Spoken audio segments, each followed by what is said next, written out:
Hello students, today we will study the first chapter of class 10 biology, which is life processes. So I would like to tell you that if you haven't subscribed my channel, please subscribe it. So let's start with this particular chapter. We find the frogs jumping into the pond.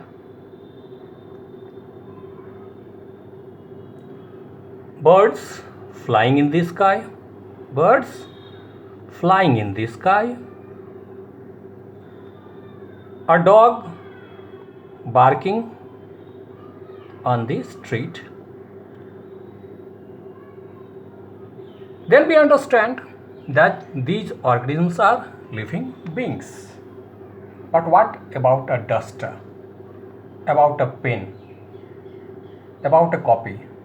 Are they living beings? They are certainly not. So there are certain characteristics on the basis of which we can define living beings. They are growth, movement, respiration, reproduction, etc. So we say that the frogs, birds and dogs are alive. When the frogs jump, the birds fly and the dogs bark. But what happens if they are asleep? Are they alive? Certainly they are, because we find that they are breathing. We find that they are breathing. What happens in the case of plants?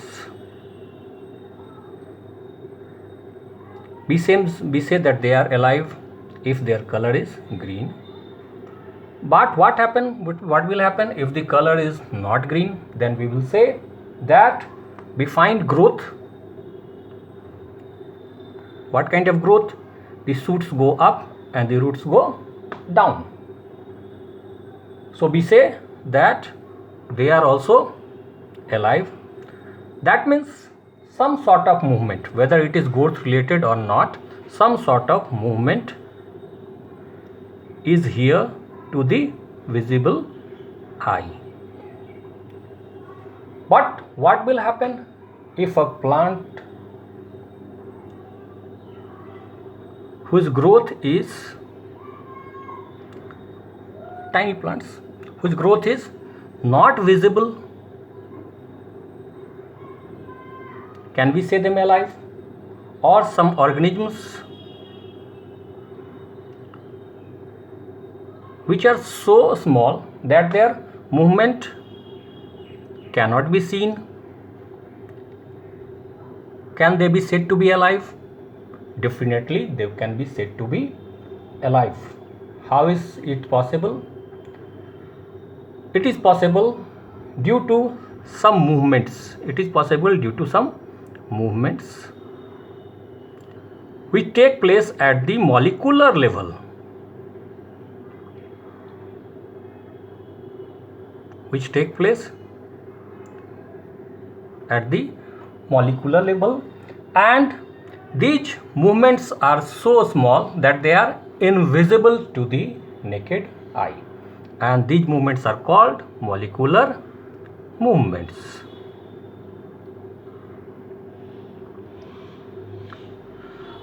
Here a very pertinent question arises. Viruses do not show any molecular movement until they infect an organism. Then they show all the life processes which is practiced by the organism, which was practiced by the organism. So there is a controversy whether the viruses would be said living or non-living. Now we know that the body of the organism is a well-defined structure. Well-defined structure. We have cell, which contains the cell organelles, and cell is the functional and a structural unit of life. It is the functional and structural unit of life. And cells form a group of cells form tissues. Cells form tissues, organs, and such organs form organ system, and as a result of that, a fully grown organism comes into existence. But this well organized and ordered structure may break down. It may break down, and that would result in the death of the organism. This well-defined structure or order can break down due to the effect of environment,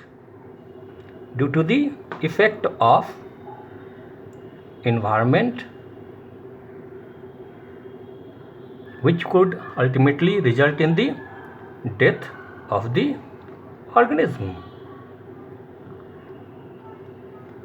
So, to prevent this or to minimize the effect of the environment, it is necessary that all the organisms must keep repairing or you can say all the organisms must repair and maintain the body structure.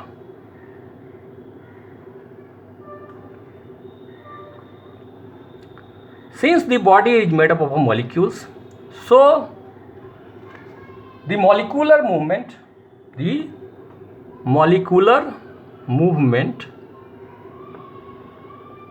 must take place in and around the cell all the time. So for the continuous of molecular movements, certain life processes are necessary. Now the question arises, what are life processes, or what is the definition of life processes? So the processes that are essential for the maintenance and survival. So the processes which are essential for the maintenance and survival of a living body are known as life processes.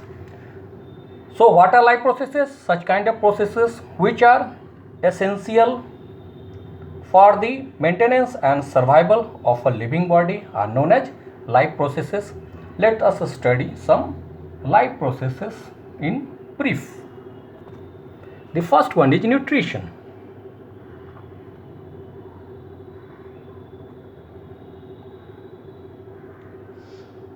What is nutrition? So we require food for energy, and this energy comes from food. So the process of taking in food from outside the body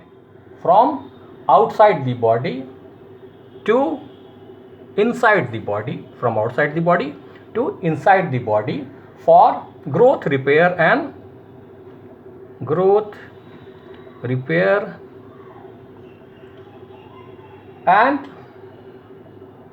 other requirements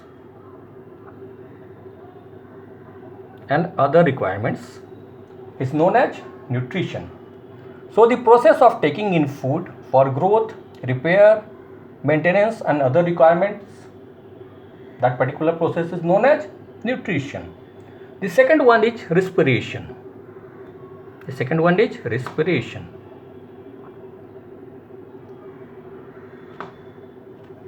So with the process of nutrition, we take in food, but that particular food is very complex. So a process is necessary to convert that complex food into simpler one, simple one, into simple form. So a process is necessary to convert this complex food into simpler ones, and that particular process is respiration. So what is respiration? It is the process of break down food by using oxygen so that energy can be obtained for cellular requirements. So what is respiration? It is the process of using oxygen. It is the process of using oxygen. Why? To break down food to obtain what? Energy. And why is energy required? For cellular requirements.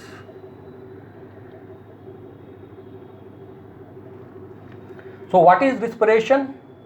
It is the process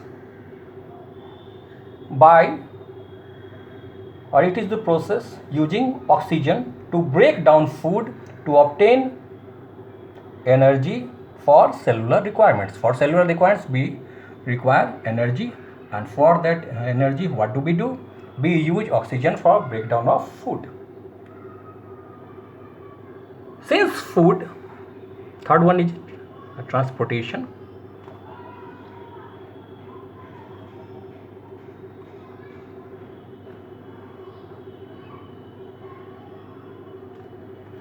Third one is transportation. So food is made in one part of the body. In case of plants, they are producers also, they make food.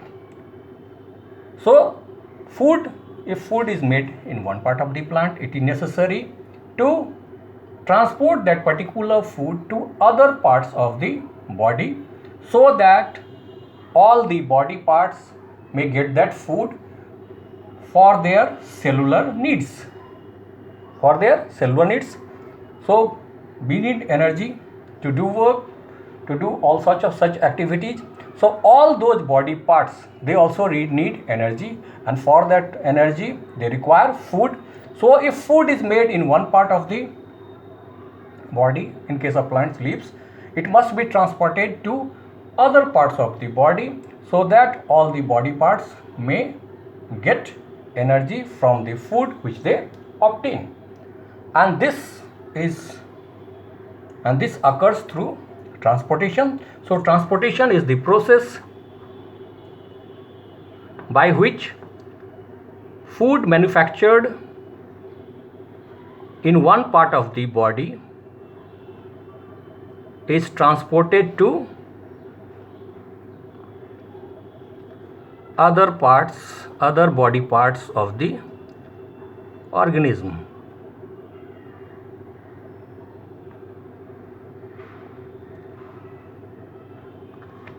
So what is transportation? It is the process by which food manufactured in one part of the body is transported to the other body parts to fulfill their cellular needs. The last one is excretion. In this chapter, only 4 of them are given: nutrition, respiration, transportation, and excretion. So what is excretion? Due to respiration and nutrition, what happens?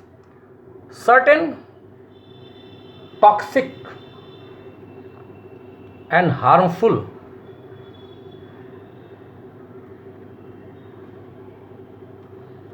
substances occur in our body. These toxic and harmful substances, if they are not excreted, thrown out of the body, what will happen? The person can die. So the process by which toxic and harmful substances are excreted out of the body, it is known as excretion.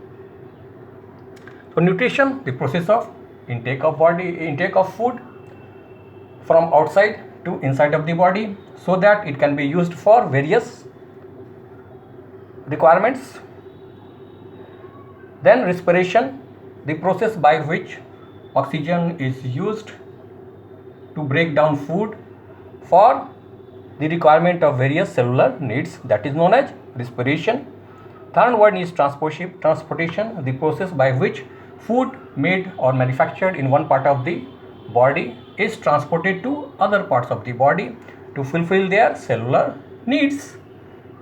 Excretion, what happens due to certain life processes like nutrition and respiration, certain toxic and harmful substances they deposit in our body, and a process is needed to excrete them out. So this particular process is excretion. So excretion is the process by which toxic and harmful substances made due to certain life processes like nutrition and respiration are moved out of the body. So today was the first lecture. So I would like to tell you that if you want more videos, then please subscribe my channel and do share and like my videos.